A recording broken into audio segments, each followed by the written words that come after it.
Para Romo Ramani, Ibu Bapak, Saudara sekalian, adik-adik yang kami hormati, para Samanera Tasilani, para Romo Ramani, Ibu Bapak, Saudara sekalian yang berbahagia. Sebelumnya kami sampaikan terima kasih dan anumodana untuk kesempatan yang diberikan kepada kami pada kesempatan malam hari ini untuk kita kembali belajar Dharma, yang mana tentu Dharma ini sebagai pedoman kita.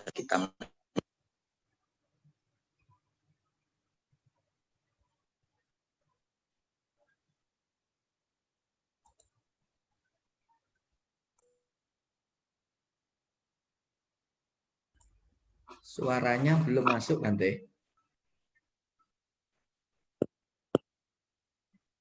Dengan harapan bisa memenuhi kebutuhan tentang Dharma yang kita jadikan pedoman di dalam kita menjalani kehidupan.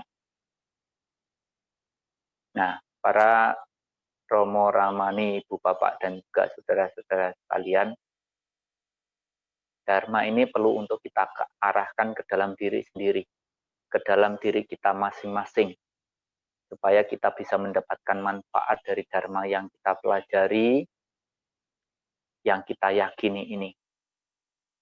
Sehingga kalau kita itu istilahnya hanya belajar Dharma, kemudian tidak dipraktekkan, tidak dilaksanakan, kita ini tambah tua, tapi tidak akan menjadi lebih baik. Tidak menjadi lebih bijak dan lebih baik dari perbuatan-perbuatan kita.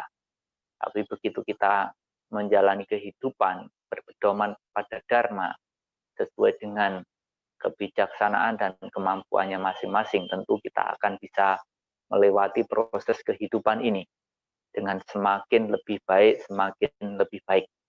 Kalau memang kita punya tujuan hidup, tentu dengan proses yang benar, yang kita lewati, yang kita jalani, tentu akan semakin dekat dengan tujuan kehidupan kita. Tapi memang tidak semua orang semudah seperti yang saya katakan.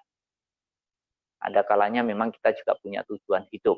Dari semua orang, semua makhluk hidup menjalani hidup ini punya tujuannya. Melakukan tindakan-tindakan apapun tentu juga memiliki tujuan. Nah, tujuannya garis besarnya adalah untuk memperoleh kebahagiaan gitu. Tetapi tidak semua orang bisa memperoleh kebahagiaan yang menjadi harapannya. Ada juga yang memang istilahnya orangnya tahu tujuannya tapi tidak melakukan apapun, atau tahu tujuannya, tahu caranya tapi tidak bergegas untuk melakukan, atau ya tidak mengetahui apapun yang harus dilakukan, apa yang harus dikerjakan dalam hidupnya. Sehingga waktu terus berlalu, dia tidak mendapatkan manfaat dari hidup yang dijalani, tidak mendapatkan manfaat dari ajaran Dharma ini. Nah, maka karena itulah pada kesempatan ini, saya mengajak pada para Romo Ramani, Ibu saudara sekalian, dikala kita mendengarkan Dharma itu dengan penuh kesadaran untuk diarahkan ke dalam diri sendiri, ke dalam diri masing-masing. Dan itulah cara yang tepat untuk kita melakukan pembuktian, hipasiko, untuk datang, untuk melihat, untuk membuktikan dari Dharma ajaran Guru Agung kita ini. Ya memang kalau kita mau membuktikan keberadaan dari Guru Agung kita, kalau selama ini kita hanya mendengarkan ceritanya, riwayatnya, membaca buku, tapi kalau kita ingin membuktikan, ya kita harus pergi ke India. Tetapi kalau untuk membuktikan Dharma, ya sesungguhnya kita tidak perlu pergi kemanapun. Hanya dengan penuh kesadaran mengarahkan Dharma itu ke dalam diri sendiri, ke dalam diri masing-masing. Makanya dikatakan bahwa hidup sesuai dengan Dharma itu adalah berkah utama. Pikiran kita sesuai dengan Dharma, tutur kata, perilaku kita sesuai dengan Dharma. Nah, Ibu saudara sekalian, kita tahu bahwa di alam semesta ini kita tidak sendiri. alam manusia memang satu, tapi di sini juga macam-macam bentuk sifat perilaku manusia. Kalau pernah kita membaca di Anguttara Nikaya itu, manusia itu memiliki 4 sifat ya. Ada sifat sebagai manusia neraka, manusia tiraksana, manusia yang memiliki pikiran yang luhur, dan manusia sebagai dewa dan dewi. Ini mengacu kepada sifatnya. Jadi ada orang-orang yang seperti halnya manusia neraka. Katanya menurut cerita-cerita di mana-mana itu neraka itu terbakar, lalu dibakar oleh api neraka. Tapi api neraka itu sendiri sebenarnya dalam kehidupan sekarang pun sudah bisa kita rasakan. Dikala kita dibakar oleh api kebencian, api keserakahan, api kebodohan. Nah, di dalam kehidupan saat ini pun kita sudah menderita. Jadi tidak usah nunggu api neraka itu setelah meninggal dunia. Semakin kita dikuasai oleh ketiga hal itu, semakin kita menderita siang ataupun malam. Nah, ini tidak peduli orangnya itu seperti apa dan bagaimana. Mau orang kaya, orang miskin, orang pejabat atau rakyat jelata, begitu dikuasai oleh itu semua, maka dia akan menderita. Jadi yang mengalami penderitaan terbakar oleh api ini bukan hanya orang-orang yang kondisi ekonomi bawah. Karena kita melihat kadang-kadang kan ada orang miskin tapi juga miskin, artinya bahwa miskin materi juga miskin kebaikan, spiritualitasnya itu rendah. Ada juga yang orang miskin materi tapi dia memiliki nilai-nilai kebaikan di dalam perilaku kehidupannya. Tapi ada juga yang orang kaya tapi miskin juga. Mungkin kayanya kaya materi tapi perilakunya tidak baik. Tapi yang kita harapkan orang kaya materi dan juga kaya kebajikan. Kita bisa berharap menjadi seperti halnya orang kaya materi dan juga kaya kebajikan. Nah, ini manusia yang disebut dengan manusia neraka tadi. Orang yang selalu terbakar oleh api kebencian, keserakahan, dan juga kebodohan. Yang kedua adalah orang yang disebut dengan memiliki sifat-sifat sebagai binatang, manusia tiraksana. Pikiran, tutur kata, perilakunya ya tidak jauh bedanya dengan binatang. Ya, kalau masih dikatakan seperti manusia, ya berarti dia itu bukan manusia. Tapi kalau dikatakan seperti binatang, ada kemungkinan kita itu masih jadi manusia. Tapi kita harus benar-benar menjadikan diri kita itu bukan seperti manusia. Karena kita sesungguhnya memang manusia, bukan seperti manusia. Nah, maka karena manusia memiliki sifat yang luhur, berpedoman pada keyakinan, berpedoman pada kebijaksanaan, maka tentu dia hendaknya mempraktekkan melaksanakan apa yang dia yakini, apa yang dia ketahui di dalam kehidupannya supaya hidupnya ini semakin bernilai, semakin berharga. Nah, karena nilai berharganya hidup seseorang itu sebenarnya karena kualitas-kualitas kebaikan yang dimilikinya.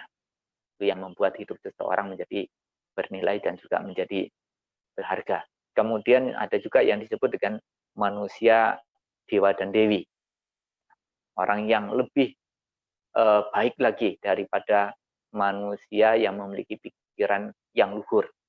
Ya, selain dia memiliki sifat-sifat keluhuran sebagai seorang manusia, dia juga suka memberi, membantu, menolong, melindungi makhluk yang lebih lemah, memberikan uluran tangan, membantu, menolong sesama makhluk hidup yang lainnya. Nah, ini tentu sifatnya lebih luhur, lebih mulia lagi. Tapi itulah namanya sifat-sifat manusia yang ada. Dan kita bukan hanya sebagai manusia, hidup sebagai manusia. Ini bukan hanya sendiri di alam semesta ini. Masih banyak makhluk hidup yang lainnya. Menurut kitab suci kita sebagai umat Buddha, ada 31 alam kehidupan. 31 alam kehidupan. Tapi yang perlu diketahui, Bu, bahwa saudara sekalian, di mana ada kelahiran, di situ ada kematian. Mau lahir di alam manapun, maka di situ pasti akan ada kematian dari akhir dari kelahiran itu. Jadi diawali dari kelahiran, berakhir dengan kematian dimanapun alam kehidupannya. Nah, yang harus diketahui juga Ibu saudara sekalian, walaupun kita itu terlahir di alam surga, di dalam ajaran Buddha, surga ini tidak kekal, tidak abadi, walaupun pernah ada seorang dewa yang menganggap bahwa beliau adalah kekal, abadi begitu ya. Karena lamanya tinggal di sana menganggap diri beliau sebagai dewa yang kekal, yang abadi. Padahal sesungguhnya tidak kekal, tidak abadi. Nah, mereka juga ada kelahiran, di sana juga ada kematian. Kemudian di alam manusia, dia mana ada kelahiran, di situ juga ada kematian. Di alam binatang, di alam peta, di alam asra, atau bahkan di alam menderita paling rendah sekalipun, neraka. Gitu. Ya, tetap aja di sana juga akan ada kelahiran, juga ada kematian. Tapi dari semua bentuk kelahiran, mau di alam manusia, di alam surga, ataupun di alam menderita, semua orang, semua makhluk takut dengan ancaman, takut dengan penderitaan, takut dengan kematian. Walaupun itu mungkin terlahir sebagai binatang, dia juga sama. Takut dengan hukuman, takut dengan penderitaan, takut dengan kematian. Salah satu contohnya misalnya kalau ada binatang mau disembelih, selama dia masih bisa berontak, dia akan berontak, gitu kan. Walaupun mungkin saja ada yang makhluk-makhluk terlahir di alam yang lebih rendah daripada itu, misalnya terlahir di alam peta atau terlahir di alam neraka misalnya. Setelah kematiannya, bisa saja dia terlahir di alam yang lebih baik.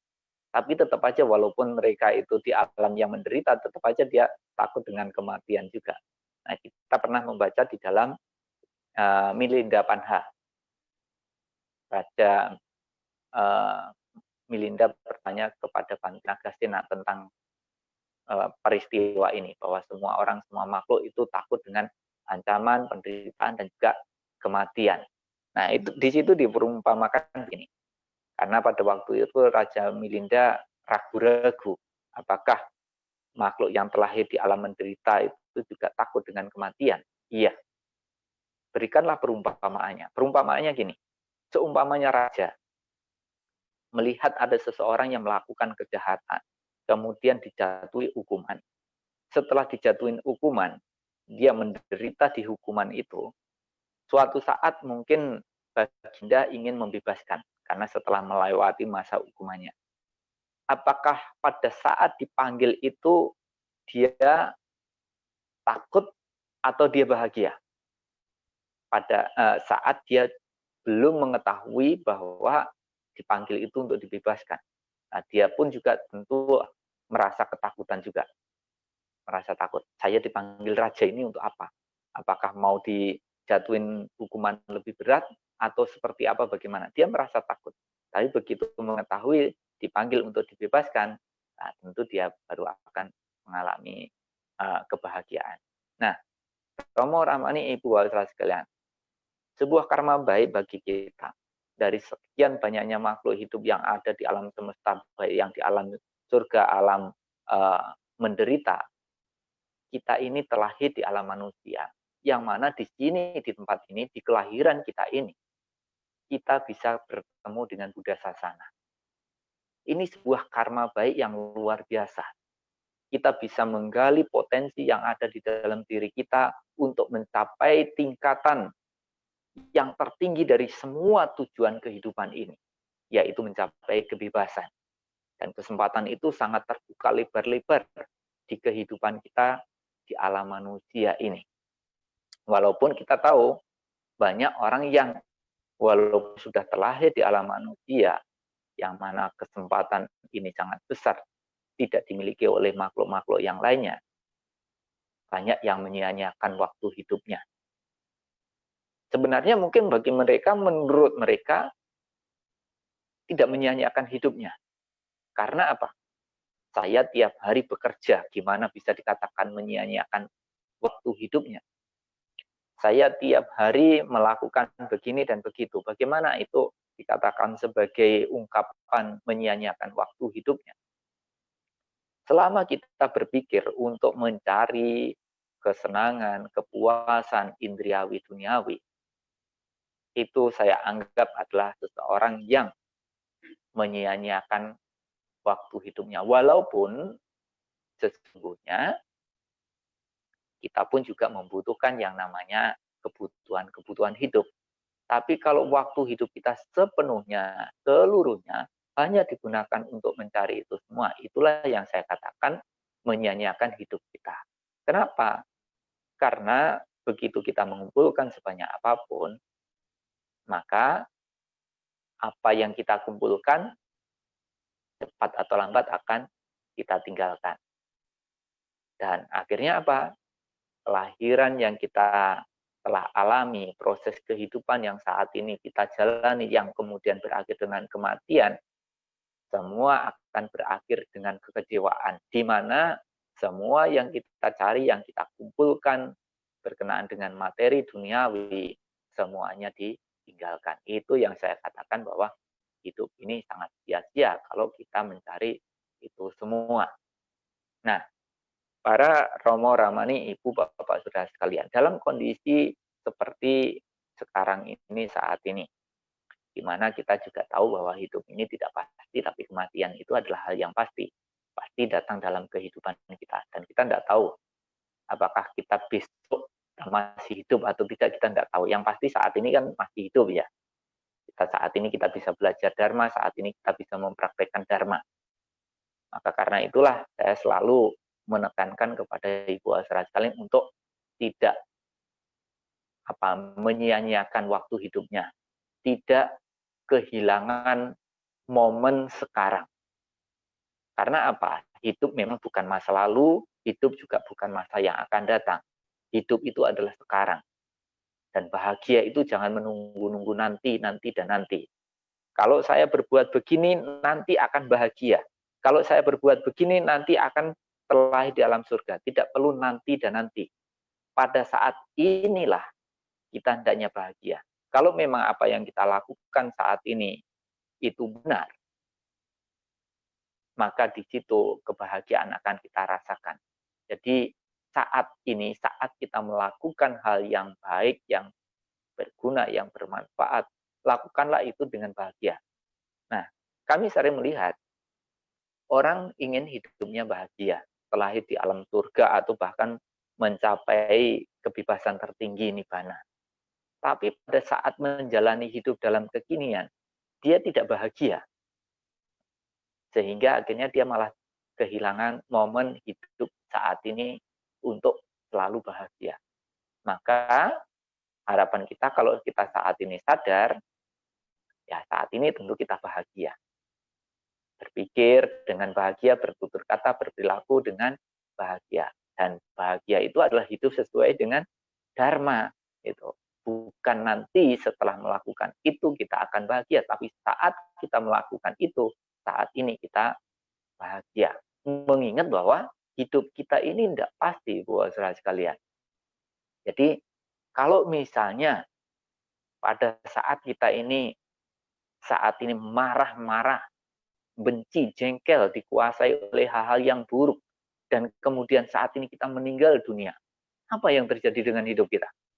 Pada saat kita marah, benci, jengkel, atau penuh dengan ketamakan, keterikatan, kemelekatan yang terjadi begitu kita saat ini meninggal dengan kondisi seperti itu, kita bisa pastikan orang seperti itu nanti meninggalnya gentayangan, menderita di alam berikutnya itu. Kenapa? Karena saat ini dia kondisinya demikian, dan saat seperti itu dia meninggal.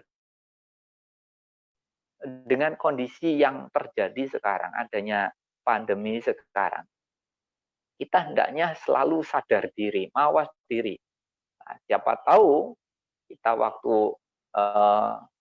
duduk-duduk, kemudian disambar corona, waktu ngelamun-ngelamun pikirannya ke sana kemari, akhirnya disambar corona. Selalu sadar, itu sangat penting sekali. Sadar untuk bisa selalu damai, selalu bahagia. Kalaupun disambar corona, tidak apa-apa. Kenapa? Nah, karena ya memang kondisinya seperti yang kita hadapi saat ini. Tidak peduli orang itu kaya, miskin, pejabat, rakyat, jelata, orang baik, tidak baik, begitu lengah, wis langsung kena, gitu kan. Nah, maka karena itu, Ibu Bapak Saudara sekalian, walaupun kematian itu adalah hal yang pasti datang dalam kehidupan kita, jangan mencari mati. Memang kita pasti mati, tapi kita tidak perlu mencari mati. Yang mencari mati itu ya itu tadi, orang yang tidak sadar gitu kan.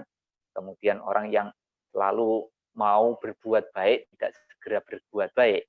Mau berbuat baik, akan berbuat baik, ingin berbuat baik, tapi saat ini tidak melakukan itu. Nanti saya akan berbuat baik nanti. Nanti atau nanti dan nanti saya mau berbuat baik. Jadi artinya belum melakukan, masih mau, masih akan, masih ingin gitu. Nah, maka di sini saya berharap kita tidak menunda-nunda waktu di dalam kehidupan kita. Segeralah, bergegaslah untuk melakukan kebajikan di mana kehidupan yang tidak pasti yang kita jalani saat ini. Toh kalau seumpamanya kita mengalami kematian kapanpun, setidaknya kita telah siap dengan kebaikan-kebaikan yang selama ini sudah kita lakukan. Misalnya kita ngomongnya bahwa, saya tidak melakukan itu, yang penting saya bekerja dan bekerja. Nanti semoga kalaupun misalnya saya kena sambar corona meninggal dunia, ya semoga anak cucu saya mau mendoakan saya, misalnya. Ya kalau kemudian anak cucunya itu hormat bakti dan kemudian mereka mau berbuat kebajikan, melakukan pelimpahan jasa kepada kita. Kalau mereka mau melakukan itu. Kalau kemudian mereka tidak mau melakukan itu, karena mungkin beda keyakinan dan lain sebagainya, apa yang terjadi? Wah, kita akhirnya menderita. Itu namanya menyandarkan pertolongan, bantuan kepada orang lain. Maka selama kita masih hidup, maka sewaktu itulah kita hendaknya memupuk kebajikan sebisa semampu untuk kita melakukan. Tidak perlu menyandarkan pada bantuan pertolongan orang lain. Dan mohon maaf Ibu, saya harus berbicara agak kasar di sini. Jadi kami melihat di dalam kondisi-kondisi seperti ini, dhamma ini kan sebenarnya bukan dibutuhkan oleh orang yang meninggal dunia. Karena kami sering melihat bahwa kami itu sering diundang untuk melakukan pembacaan parita kepada orang-orang yang sudah meninggal dunia. Padahal selama masih hidup, dia pergi ke wihara juga nggak mau, ya, belajar dharma juga tidak mau. Tapi pada waktu sudah meninggal dunia, ya kita diminta datang untuk melakukan pembacaan parita. Dan kemudian kadang-kadang kita ceroboh juga menggunakan kalimat bahwa kita melakukan pembacaan parita untuk almarhum si A, gitu ya. Nah, emangnya si A yang sudah meninggal dunia itu, kita bacakan parita, ia mendengar apa? Ngerti apa? Padahal masih hidup saja tidak pernah baca parita, gitu kan. Lawang kita ini yang kadang-kadang membaca parita, hafal saja itu kadang-kadang tidak ngerti isinya, gitu kan. Apalagi yang tidak pernah membaca dan tidak pernah mendengar dharma, gitu. Sudah meninggal dunia dibacakan parita. Jadi ini kadang-kadang kita menggunakan kalimat yang menurut saya ada mengandung unsur kecerobohan, ya. Kita membacakan parita itu bukan untuk yang meninggal dunia sebenarnya, tetapi terutama adalah untuk diri kita sendiri. Jadi telinga yang paling dekat dengan mulut kita itu adalah telinga kita sendiri. Yang artinya kalau kita membaca parita, mengulang ajaran-ajaran Buddha, itu untuk menyadarkan diri kita sendiri. Ini loh yang akan terjadi dalam kehidupan kita.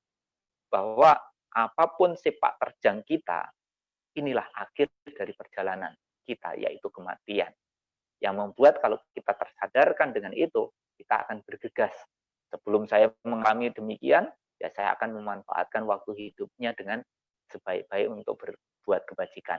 Dan kita pernah membaca ya di dalam Dhammapada itu kan, bagaikan setumpuk bunga dapat dirangkai berbagai macam karangan bunga. Begitu pula banyak kebajikan yang bisa kita lakukan di kehidupan kita sebagai manusia.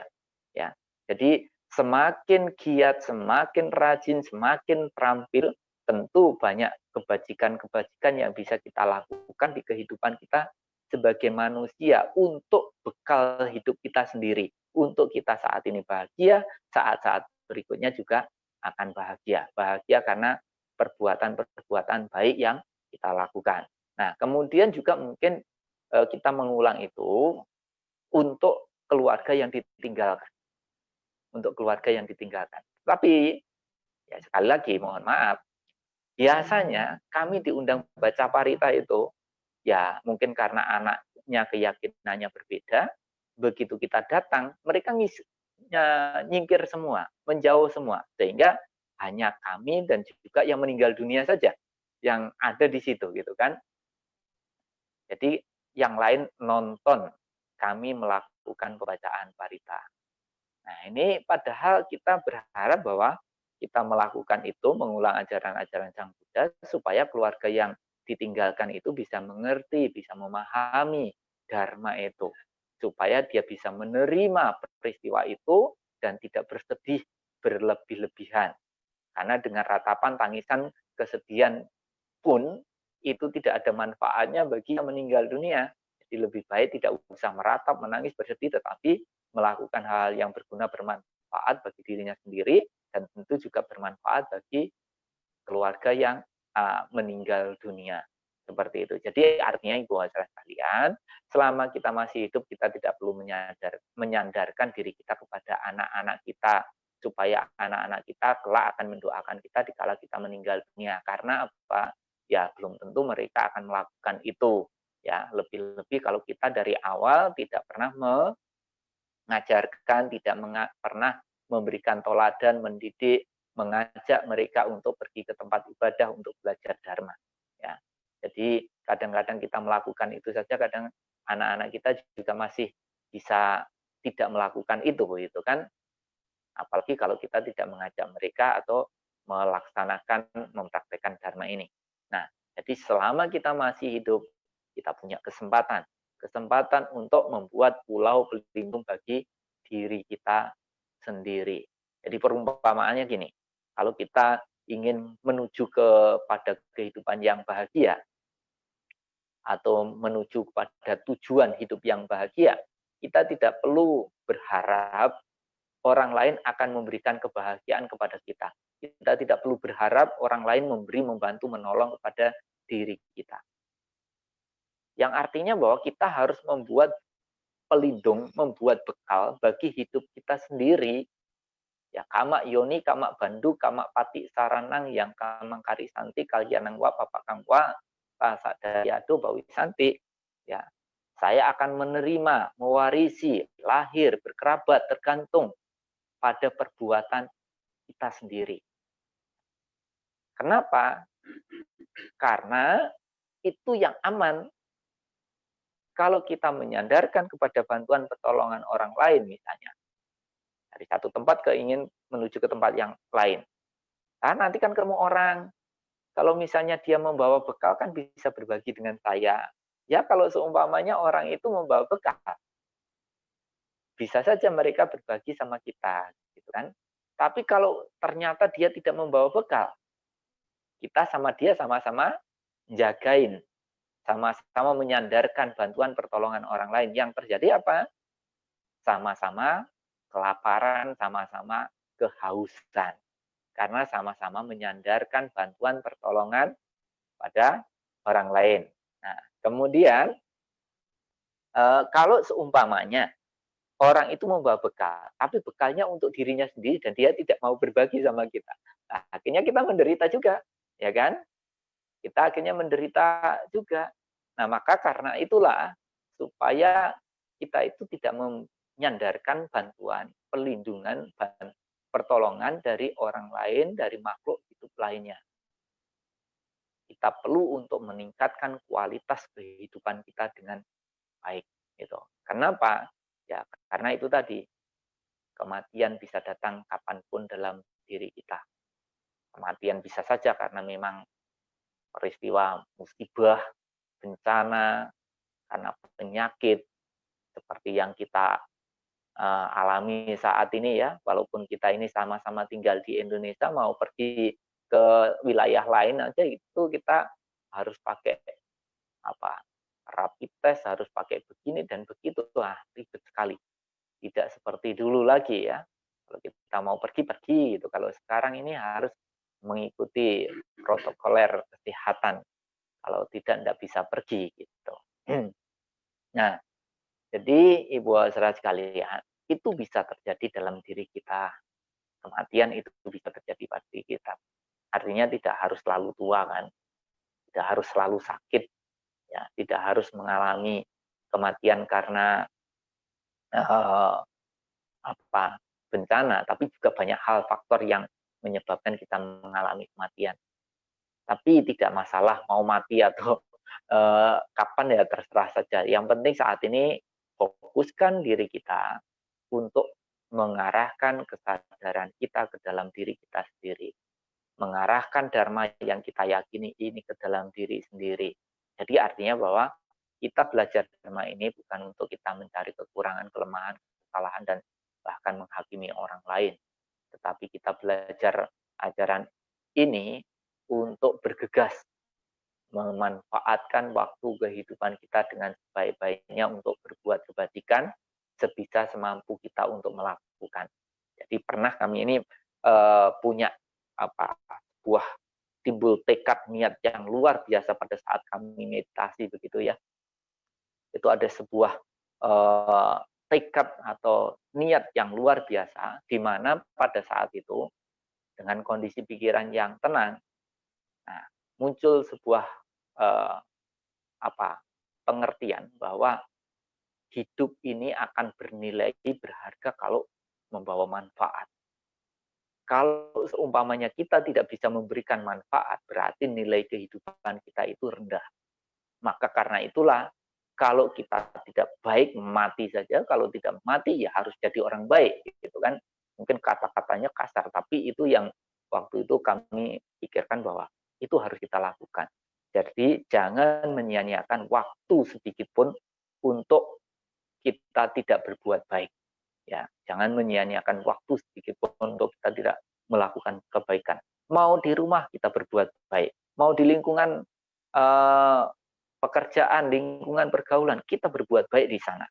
Mau dimanapun, kapanpun, berkumpul dengan siapapun, pastikan kita berada di dalam nilai-nilai kebajikan itu. Walaupun mungkin tidak gampang ya, karena kita kan kumpul dengan banyak orang, ya banyak pandangan, banyak pikiran, banyak pendapat, dan masih banyak perbedaan-perbedaan yang lain dengan kita gitu. Kadang-kadang pandangan, pikiran, pendapat ini baik menurut kita, tentu terkadang tidak baik menurut orang lain. Begitu pula sebaliknya, baik menurut mereka belum tentu baik menurut kita. Tapi yang kita mau jadikan pedoman ini kan bukan baiknya kita, bukan baiknya dia atau benarnya kita, benarnya dia. Tapi yang mau kita jadikan pedoman ini adalah kebenaran universal yang diajarkan oleh guru agung kita. Nah, yang tentu perlu untuk datang melihat pembuktian tadi. Jadi begitu kita telah mengerti, memahami dharma ini, kita praktekkan dalam kehidupan kita, kita laksanakan di dalam kehidupan kita. Walaupun proses kehidupan untuk mencapai tujuan tadi banyak lika-liku, banyak halangan, banyak rintangan. Tapi halangan, rintangan, lika-liku kehidupan itu pun yang membuat siapa? Yang membuat ya diri kita sendiri. Kalau kita itu selama ini menjalani hidupnya sesuai dengan dharma, saya rasa akan seperti jalan tol yang lurus mulus. Tapi kalau kita selama ini memang jalannya miring-miring, ya kadang belok kanan, belok kiri. Maksud saya itu ya kadang baik, kadang tidak baik seperti itu.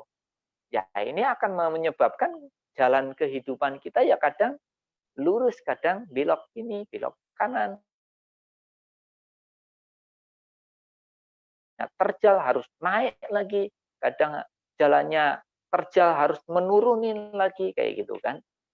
Jadi itu semua juga yang membuat diri kita sendiri. Cuma ya memang kita ingin ya jalan hidup kita itu mulus-mulus saja. Tapi bagaimana mau mulus kalau selama ini kita ini jalani hidup ini tidak mulus. Artinya ya perbuatan kita tidak selalu dalam dharma tadi. Gitu. Nah, maka walaupun seperti apapun perjalanan hidup kita nantinya, tetaplah belajar, tetaplah menjadikan diri kita dalam kondisi yang baik. Dan ini tidak gampang ya. Jadi kalau kita itu bisa uh, berbuat baik, menjadi baik, karena jalannya memang lurus saja. Nah, saya rasa semua orang juga bisa ya. Selama tidak ada gangguan apapun, tidak tertekan, tidak tersiksa, tidak menderita, kepentingan-kepentingan kita tidak terganggu, siapapun orangnya bisa menjadi damai, bisa menjadi bahagia, bisa tetap dalam kebaikan. Itu kenapa? Karena jalannya lurus gitu.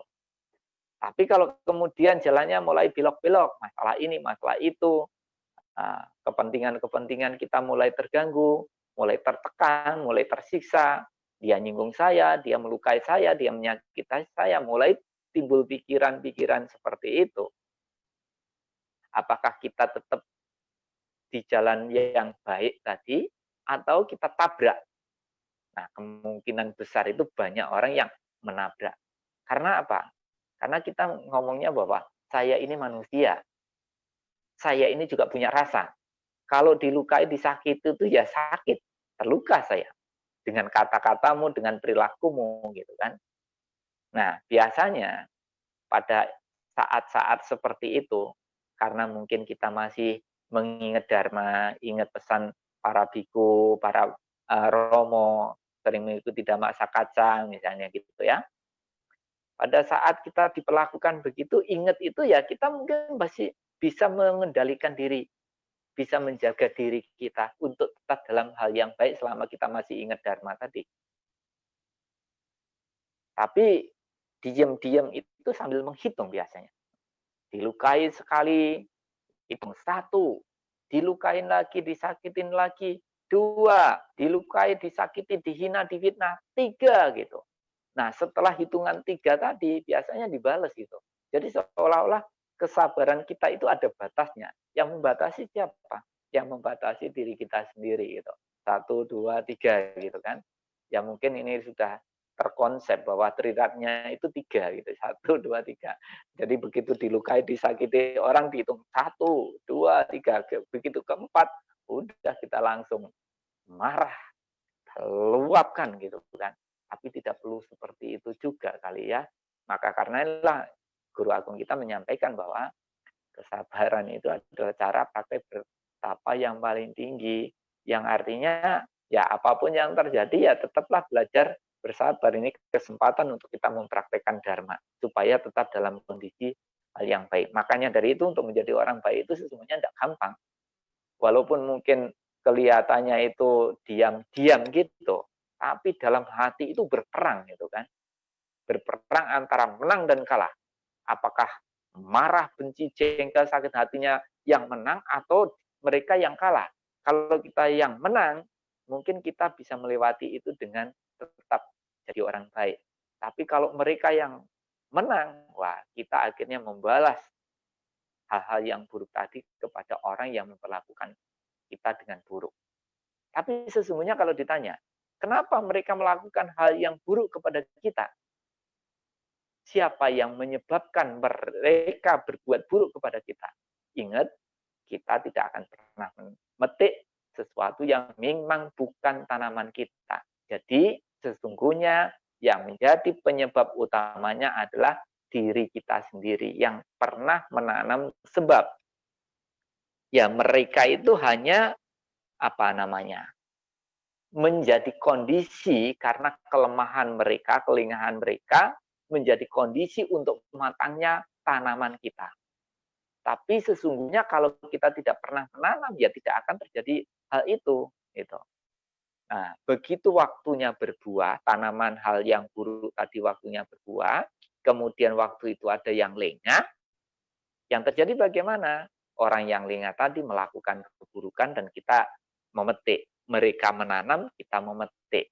Nah, kalau kemudian kita membalas dengan cara yang sama, ya ini jadi satu kondisi untuk kemudian kita akan memetik lagi. Memetik apa? Memetik yang kita tanam itu tadi. Maka karena itulah di dalam Dharma pun juga dikatakan kita harus bisa memaafkan, kita harus bisa membalas dengan cinta kasih. Supaya apa? Supaya kita ini segera bebas. Bebas dari kelahiran dan kematian.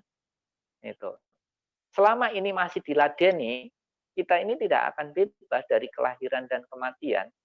Kita masih terkalahkan oleh hal-hal seperti itu yang menyebabkan kita tetap akan mengalami kelahiran dan kematian. Gitu. Nah, maka dari itu, Ibu Asra sekalian, upayakan walaupun apapun yang terjadi, seperti apapun pelakuan-pelakuan orang lain kepada kita, untuk kita tetap bisa menjadikan diri kita menjadi orang yang baik. Ya, jadi seperti hanya tadi saya sampaikan bahwa kalau ada orang yang baik sama kita, kita baik sama dia, itu hal yang biasa. Kita menjadi orang baik karena jalannya lurus, tidak ada yang ganggu, kita tetap tenang, tetap damai, tetap bahagia, semua orang juga bisa. Gitu. Tapi pada saat misalnya mulai banyak belokan, mulai banyak batu-batu terjal, jalan-jalan terjal, apakah kita tetap bisa baik? Belum tentu. Nah, kalau seumpamanya ada orang yang melakukan hal-hal yang buruk kepada kita, apakah kita tetap bisa baik sama dia? Belum tentu. Kalau kita tetap bisa baik sama mereka, maka Anda memang benar-benar orang-orang yang kualitas batinnya baik, yang berpedoman pada dharma. Bahwa masalah ini harus diselesaikan sesuai dengan dharma. Supaya begitu ada masalah, bisa selesaikan dengan dharma, sehingga tidak akan menimbulkan masalah baru dalam hidup kita. Masalahnya itu ada dalam diri kita. Sehingga kalau kita mau menyelesaikannya, menyelesaikannya dengan diri kita. Bukan kalau kita dilukai, disakiti begitu, ayo kita selesaikan secara jantan, cari lapangan. Ini bukan penyelesaian ini nanti. Ini bukan cara penyelesaiannya. Ayo kita duel, 1 lawan 1. Ini bukan penyelesaiannya. Jadi kalau kita berpikirnya seperti itu, mengalahkan orang lain seperti itu, ya yang ada tetap aja kita menderita, dia menderita, kita walaupun menang juga tetap aja menderita. Menangnya kita itu kan karena kita terkalahkan oleh kebencian tadi. Ya, kalau kita kalah ya kita lebih menderita lagi karena timbul dendam juga. Kapan saya bisa membalas dia gitu kan? Nah maka yang tepat adalah menyelesaikan sampai pada akar permasalahan kehidupan kita, yaitu pada diri kita sendiri. Sehingga kalau misalnya kita bisa melakukan itu, mencabut sampai pada akar permasalahan, kelahiran yang kita alami sekarang, kehidupan yang saat ini kita jalani ini, begitu ada akhir dari kelahiran yang disebut dengan kematian, kematian itu bisa kematian yang sesungguhnya, yang tidak ada kelahiran di kehidupan berikutnya. Yang artinya sudah selesai. Yang artinya kita telah mencapai kesempurnaan, mencapai kesadaran agung. Nah, ini tugasnya diri masing-masing. Ya. Jadi artinya bahwa kita walaupun murid Bante A, Bante B, ya kita ini punya masalah dalam diri kita sendiri. Ya, para guru itu istilahnya hanya sekedar menuntun kita, menunjukkan, memberikan contoh teladan kepada kita. Tapi semuanya kembali kepada diri kita sendiri. Mau dengar enggak? Mau mempraktekkan tidak? Mau melaksanakan tidak? Kalau kita mau mendengarkan, mau melaksanakan, mau meniru, mencontoh, mentauladani apa yang dilakukan, maka sedikit banyak pasti akan membawa manfaat perubahan di dalam diri kita untuk menjadi lebih baik. Sehingga akhir dari kelahiran yang telah kita alami ini akan berakhir dengan kematian yang tidak ada kelahiran lagi. Tapi selama masih ada kelahiran lagi, entah itu di alam-alam kehidupan, di antara 31 alam kehidupan, maka di situ kita tetap akan mengalami penderitaan. Penderitaan jasmani, penderitaan batin, atau penderitaan yang disebabkan karena faktor-faktor luar berkenaan dengan materi duniawi. Nah ini tentu yang perlu untuk kami sampaikan, Ibu Asra sekalian, bahwa pertemuan selalu akan berakhir dengan perpisahan. Kelahiran akan selalu berakhir dengan kematian. Sebelum kita berpisah, mari kita senantiasa membuat memori-memori yang baik tentang pertemuan kita untuk sama-sama belajar Dharma, untuk sama-sama mempraktekkan Dharma. Kalaupun kelahiran ini akan selalu berakhir dengan kematian, nah semoga sebelum kita mengalami kematian, telah banyak karya-karya kebajikan yang telah kita persembahkan bagi kehidupan ini, sesuai dengan bidang kemampuannya masing-masing dalam melakukan. Karena tentu kesempatan untuk berbuat kebajikan ini banyak sekali. Kalaupun kita mau menjadi petani, ya mari menjadi petani yang kreatif, yang sukses di bidang pertanian. Kalau kita mau menjadi pedagang, mari kita kreatif, sukses di bidang perdagangan, atau di bidang-bidang yang lainnya. Jadi guru, jadi murid, jadi pegawai swasta atau pegawai negeri. Mau jadi apapun kita, mari kita pastikan hidup kita di jalan yang benar, mari pastikan bahwa kita di dalam jalur kebajikan, yang mana kebajikan menjadi sebab untuk memperoleh kebahagiaan, menabur kebajikan, memperoleh kebahagiaan. Ini yang kami sampaikan. Terima kasih Mas Timo yang malam hari ini jadi moderator. Semoga apa yang kami sampaikan sedikit ini bisa menambah pengetahuan dan semangatnya untuk kita terus mengupayakan hal-hal yang baik, hal-hal yang berguna, bermanfaat sebelum kita akhirnya menutup mata. Sekian, terima kasih.